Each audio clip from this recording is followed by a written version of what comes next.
বাংলাদেশ নারী ফুটবল দল এখন পর্যন্ত সবচেয়ে বড় ব্যবধানে যে দলের বিপক্ষে হেরেছে সেটা থাইল্যান্ড। এশিয়ান কাপ বাছাইয়ে ঘরের মাঠে ওদের বিপক্ষে হারের ব্যবধান ছিল ৯-০ গোলের। এক যুগ আগের সেই বাংলাদেশের সঙ্গে এই দলটার পার্থক্য এখন বিস্তর। থাইল্যান্ডের বিপক্ষে দুটো ম্যাচ খেলবে বাংলাদেশ, যার মধ্য দিয়ে পিটার বাটলার অঙ্ক মেলাবেন এশিয়ান কাপের জন্য কতটা প্রস্তুত তার শিষ্যরা। চট্টগ্রামে ফুটবলারদের হয়েছে নিরবচ্ছিন্ন অনুশীলন, তাই প্রতিপক্ষ নিয়ে ভয় পাওয়ার বদলে আত্মবিশ্বাসী হয়ে খেলতে চান আফিদারা।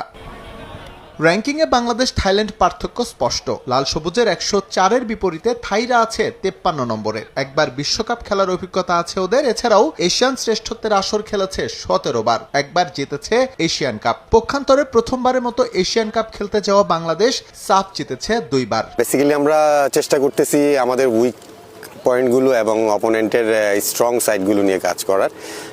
আলহামদুলিল্লাহ কোচ যেভাবে ইনস্ট্রাকশন দিচ্ছে মেয়েরা চেষ্টা করছে করার এবং তারা ভালো করছে।